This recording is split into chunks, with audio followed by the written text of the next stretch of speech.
大家好，今天来讲一个欠了很久的话题——埃及神话。我们结合埃及本地的和国外的研究，更全面让大家了解埃及神话的特点，以及埃及神话对古埃及人意味着什么。大家也可以找找有没有和中国神话相似的地方。埃及神话的起源非常模糊，因为实在太久远了。在国家和文字还没有出现的时候，已经有生命崇拜的证据。在公元前1万年，母牛的角已经被尼罗河的居民放入了墓葬中，因为母牛和女性都有奶水，象征哺育和生命的诞生。最早崇拜的场地就是来自阿布辛贝附近的居士镇。希罗多德说过一句话：埃及人比任何民族都要虔诚。确实，在古埃及所有历史上，神明崇拜是非常重要的。从埃及的文物上就能发现，几乎所有的艺术品、首饰、绘画、雕像都和神明相关。这个应该是埃及神话的一个很大的特点。可以说，没有埃及神话就没有埃及文明了。很神奇的是，虽然众神贯穿了古埃及的各个方面，但是神的形象和名字都不可知的。我们看到的神的样貌和名字，仅仅是古埃及人根据神的特点和力量想象出来的。比如伊西斯，当埃及人突出他创造和爱的时候，会把他描绘成抱着荷鲁斯喂奶；当突出他为死者哀悼的时候，会把他描绘成一种叫声很凄惨的鸟。这就是埃及神没有固定形象的原因。和所有的神话一样，埃及神话也有创世，而且根据不同的区域有不同的创世神话。可以这样理解，每个大区都会有以他的主神为创世神。埃及人为了避免冲突，一般会把一些神明融合在一起。在托勒密时期，甚至把一些希腊的神都给融了，比如 Aphrodite 和 Serapis。 这样做也说明，不管是不是自己所信仰的神明，古埃及人对所有的生命都是保持的敬畏的，导致神越来越多，把现在的考古学家都搞崩溃了。虽然很复杂，但是还是能梳理出埃及神话创世的大概轨迹。起初，世界是一片混沌之水，没有边界，没有时间。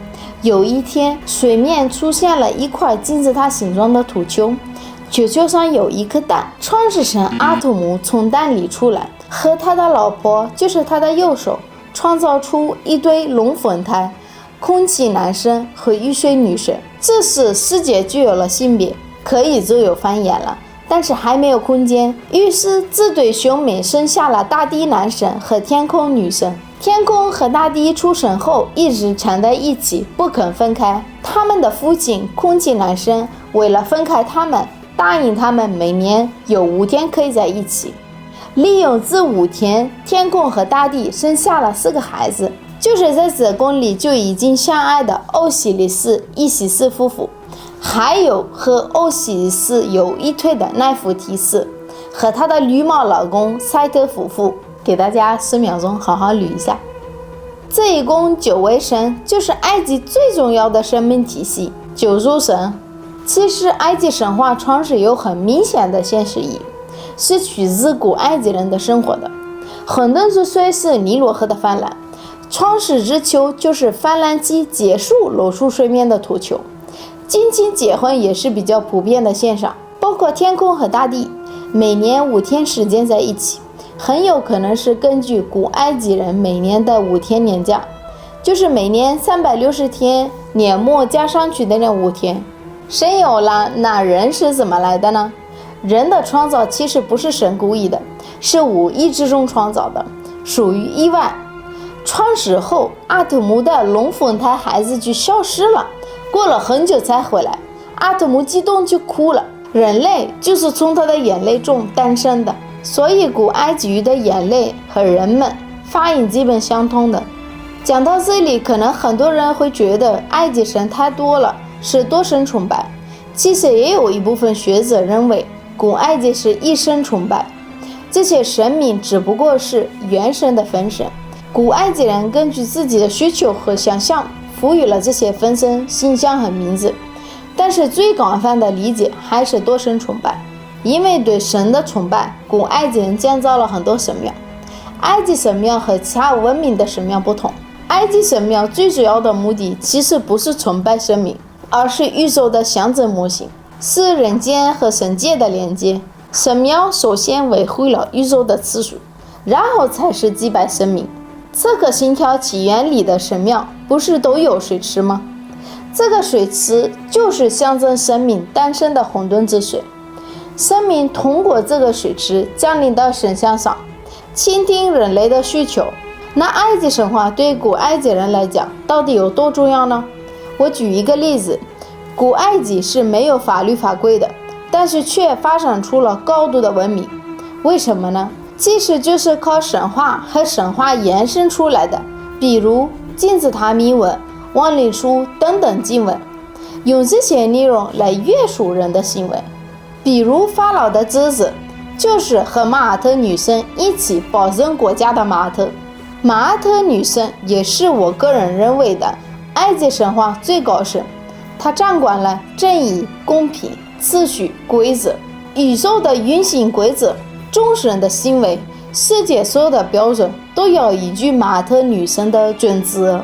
包括法老的统治也被认为是协助马尔特。马尔特所代表的意义其实现代语言没办法翻译的，没有那个词准确概括它，也就是它不同的地方。埃及神话还有一个特点，就是神明也会死，所有的一切最后要消失。亡灵书有记载，死亡等待着每一位男生和女生。奥西里斯知道了后就被吓哭了，阿特姆安慰他说，别怕，我会一直陪着你。最后世界变成了刚开始混沌之水。阿特姆和奥西里斯这两位男生的关系一直比较可疑的，有记载他们两个每晚都要融合在一起，因为阿特姆要用奥西里斯重生的能力帮助自己恢复青春。虽然埃及神之间的关系很吸引人，但是我们的注意力不要全放到这儿，应该更多的去了解它的意义和对古埃及人的重要性。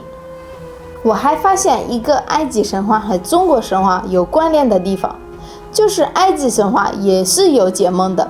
比如根据门之书，如果梦到剪指甲就是大凶，表示会丢掉工作。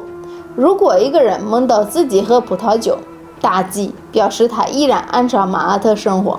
如果梦到吃鳄鱼肉，更是大吉，代表要做公务员了。最近大家都梦到了什么吗？我来根据门指书帮大家解一下。今天就讲到这里了，如果学到了，请一键3连，下次再见，拜拜。